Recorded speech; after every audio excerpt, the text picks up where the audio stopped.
So it's been about a month now of me trying to take my YouTube and creating a little bit more seriously. So I figured for my fourth video, we might as well go over the 4 things that I've learned from YouTube.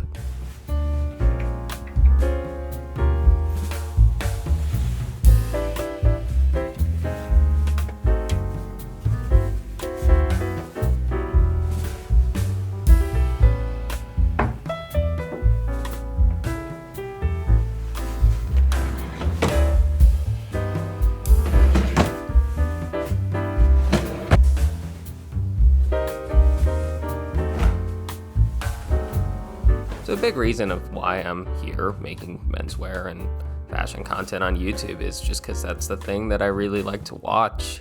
You know, some of my favorite channels right now include Daniel Simmons, The Iron Snail, Harry Haas, James Long, just to name a few. And I figured at this point, now that I'm starting to dive into it, and because I've gotten so much out of it, this would be a good time to go over the 4 things that I've learned from fashion YouTube, from menswear YouTube, and how they've really impacted how I approach style and what I wear. And I think the biggest thing that has really changed, and it's kind of the most basic, is thinking about what I wore at all. You know, before I really got into this stuff, clothing and what I wore was purely functional, and not in the cool outdoorsy way where it was like, oh, this jacket is gonna be super warm and keep me alive, or oh, this pair of boots is gonna last forever. It was more in the way that I just needed to make sure that I wasn't naked when I left the house. You know, I think a great example of this is in high school. I wore this plaid red Burton jacket every single day for like 2 years, no matter what happened, no matter the temperature, no matter if it needed to be washed. And I think it's safe to say that I'm glad I don't really know where that jacket is anymore. Anyway, the biggest thing I do now since then is dressing with a sense of intention. Just by thinking a little bit more about textures and proportions about what I wear, I like to think that my sense of style has gotten a little bit better. So why don't we step outside of this office and we'll run through my 4 things that I've learned from YouTube. Since we're coming to the end of summer, the first 2 things I've picked up is ways to make the summer more enjoyable. I'm not the first to say that I like the cooler months mainly because of the jackets and layering opportunities, but in a bit to still find a way to layer, I saw a couple of videos that recommended trying out the classic white tank. As someone who rides bikes for fun, I'm more of a pool noodle, so this is a bit out of my comfort zone. That being said, I picked up this tank from Target, and I like that it's both freeing for my pits in the summer and has this nice ribbed material.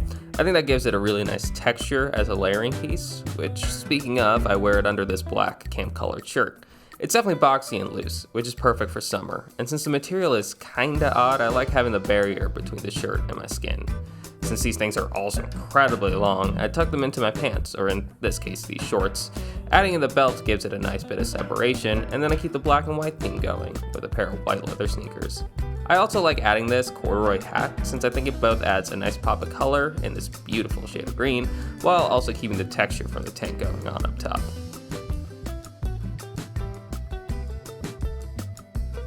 Next, I had a couple of shirts that had kind of shrunk funny after a couple of years of wash cycles that I didn't really like how they fit on me.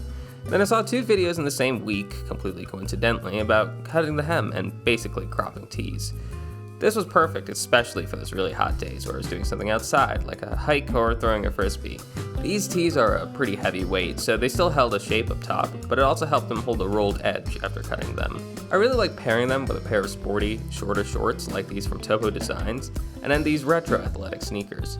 The crop length is something I can still take into fall as well when you look at a denim jacket like this one. I think it leads to much more interesting and a much better looking proportion in the outfit.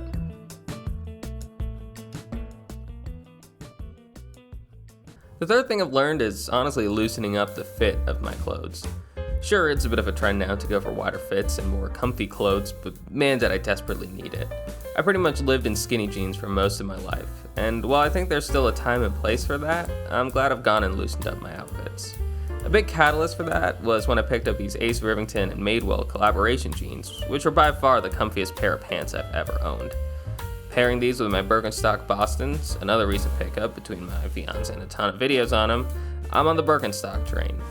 Add in a sweater and this has me all sorts of ready for fall.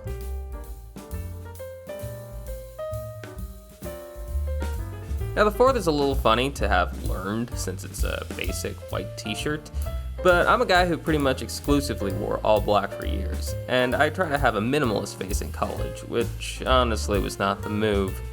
I'm someone who would never wear white until very recently. I saw a video by Tim DeSaint, I think, about different ways to style a white tee, and I was sold. I finally get why this is a wardrobe staple.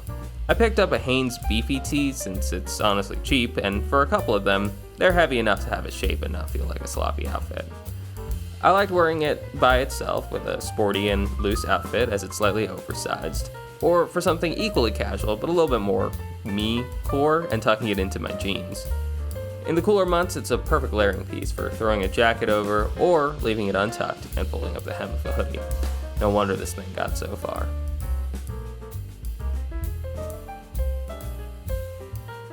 So, those are the 4 things that I've learned from YouTube that's really impacted my style and how I think about what I wear. If there's anything that you've learned from YouTube or, from the 4 videos on this channel, I'd appreciate if you drop that into the comments. Besides that, doing the YouTube thing's always helpful. Like, a comment, a subscribe. You can always follow me on Instagram. And until next week, hopefully we'll keep the train going, and I'll see you then.